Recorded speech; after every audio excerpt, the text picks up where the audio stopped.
Wow, God, my people, welcome back to another one. Happy Saturday to everybody. You see it? You see me? I see. Anyway, so this one is coming from finbowl.com and Arthur Paul L. Well, Paul L. Thank you for this article that you've written to the class and I. So, Rich Dad R. Robert Kiyosaki responds to billionaire Charlie Munger's call for Bitcoin to get banned. And we're not gonna even for people who do not know who Robert Kiyosaki is. Robert Kiyosaki is a prominent investor and author of the best-selling personal finance book Rich Dad Poor Dad. Has shared his view after American billionaire Charlie Munger's call for ban on cryptocurrencies such as Bitcoin. So we're gonna skip past Robert Kiyosaki's view, and we're gonna go to Charlie's views first. So this is what Charlie said. So Charlie, who is Charlie?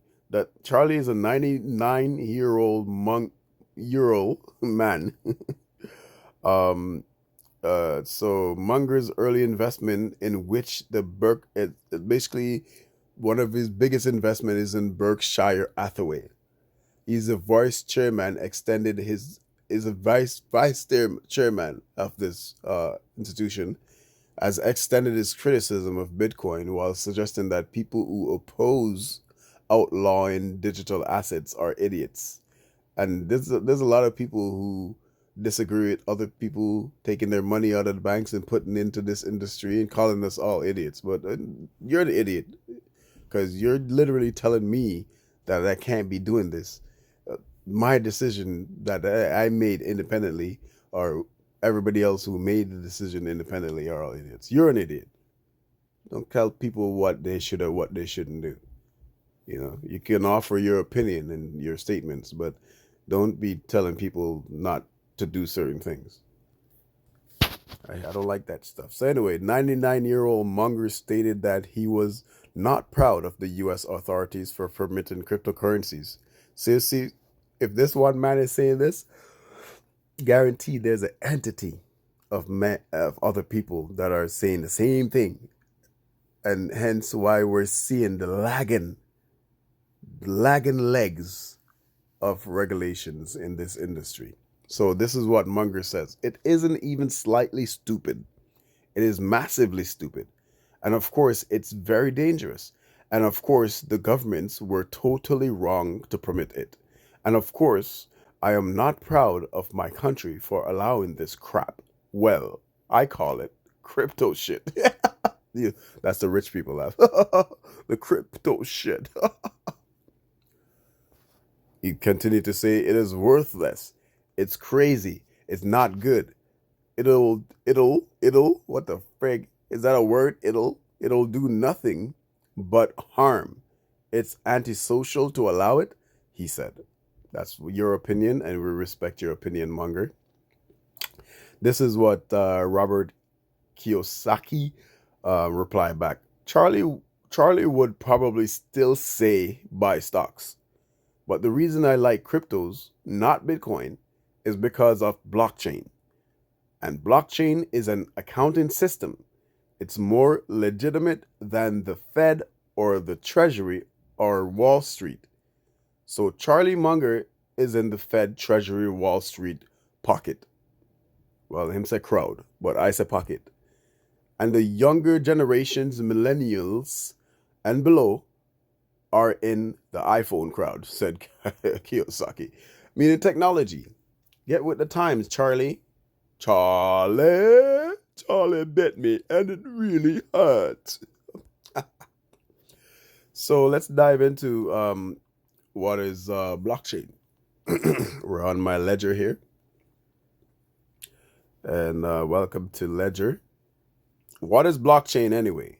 A lot of people want to know what blockchain is. They've been hearing this blockchain.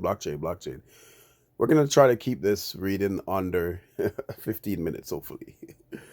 So, anyway, the origin of blockchain. In 2008, the world watched an arrow and Harrow. For some reason, that's my Jamaican accent right there. I cannot pronounce H properly. Harrow. Harrow. In 2008, the world watched in horror as our financial system collapsed. It was followed by years of mismanagement by the banks, regulators, and central entities running the system.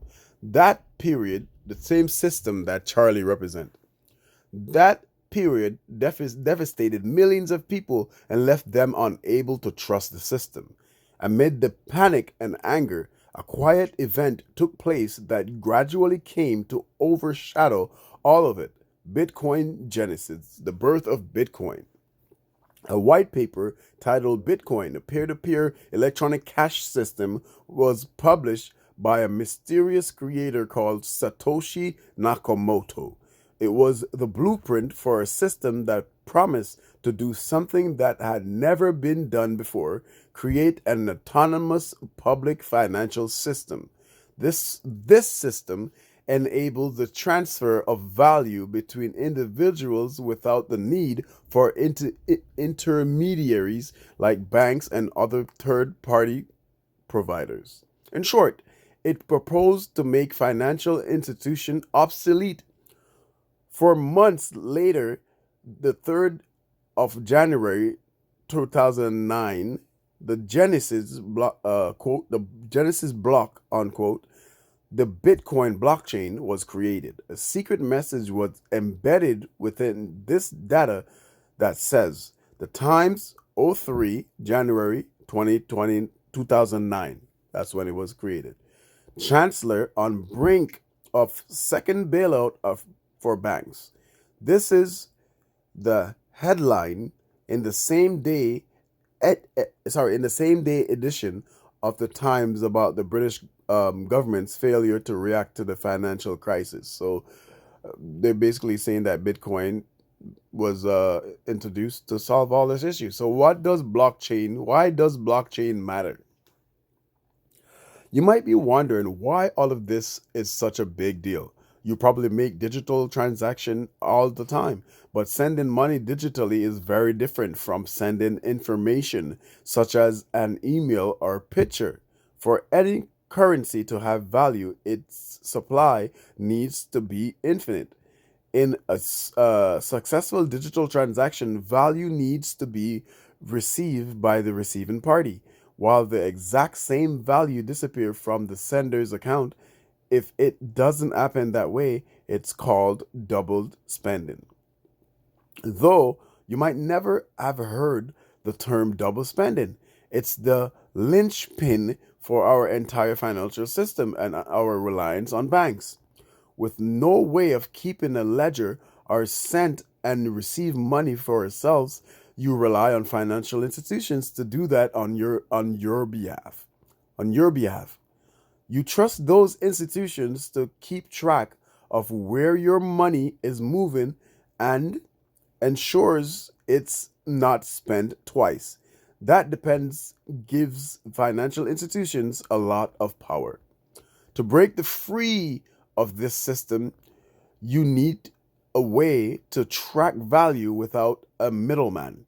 Blockchain is the only technology that has ever been able to do this. What is blockchain? In simple words, a blockchain is a distributed digital ledger.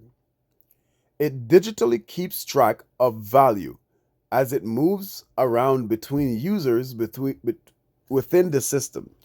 Blockchain technology stores transactional information or data in the form of blocks that are linked to one another.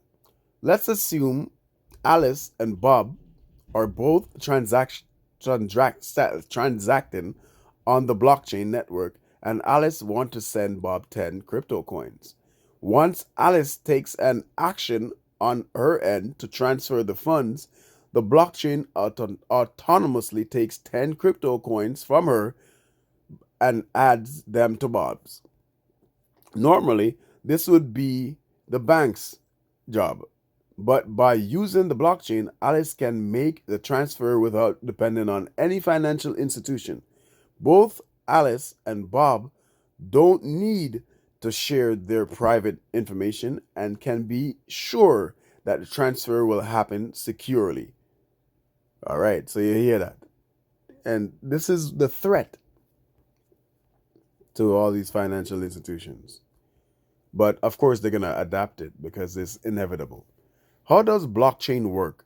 A blockchain is a network that is made up and managed by two key entities, nodes and miners. In order to understand how the network functions, let's take a look at these entities and their contribution to the network. Nodes. A node is a computer that has a copy of all the transactions that have ever taken place on a blockchain network. There are thousands of nodes in the blockchain network. Anyone with a computer and an internet connection can operate one, and their job is to collectively ensure that new transactions are genuine. Nodes validate the transactions by checking them against the information they already have. For a new transaction to be added to the blockchain, the majority of these nodes must reach a consensus that the information is correct. Nodes contribute to the security of the network by taking part in the transaction validation process. Anyone can operate a node. Generally, people performing this function have as a genuine interest in value and ethos of blockchain and want to be a part of it. There is no financial reward for doing this, and the costs of running a node are minimal. Miners. Miners are validators, depending on what sort of blockchain you're talking about. Generate new blocks and add them to the existing blockchain. While the job of the nodes is to verify information, the job of the miners is to organize all the incoming transactions into blocks and then add them to the blockchain. The reward for running a node is simple: the knowledge of that you are contributing to a system you believe in, but miners have a different motivation. In exchange for mining new blocks and adding them to the network, miners can get incentives in the form of crypto. That means you can get paid in cryptocurrency by working as a miner. Sounds like a good idea, right? Consensus mechanisms. However, it's not that simple. For every new block added to the blockchain, the network itself selects a miner to execute the task and get the reward. The network has its own system for selecting the miner to generate the next block.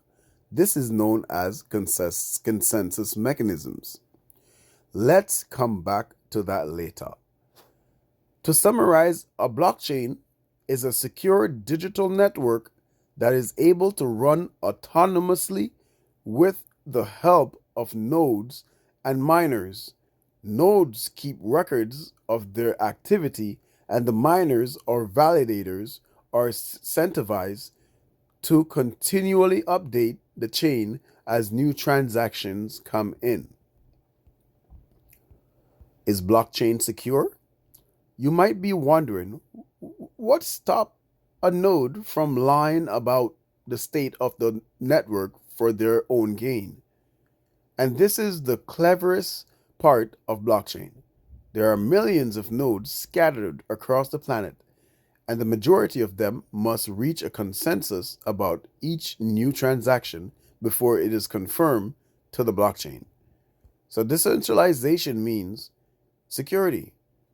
With the management of the blockchain ledger distributed so widely, it is impossible for any one entity to gain control of the network or validate false information. To do so, it requires them to coordinate 51% of all the network miners, millions of different entities across the planet, making it impractical and prohibitively expensive. This is why the distributed nature of the blockchain ledger makes it incredibly secure. It ensures that all our transactions are carried out accurately. Welcome to Decentralized Future. If you have come this far, congratulations. You have went from an absolute beginner to blockchain intermediate. In the beginning, all of this felt new and complicated, but awareness and knowledge about new technologies are important. It is even more crucial in the world of Web3. So let's press on with our mission. In the next section, Ledger Academy will explain cryptocurrency, its use case, and its different varieties. We're not going to get into that. Another time we get into that. So yeah. So to sum it up,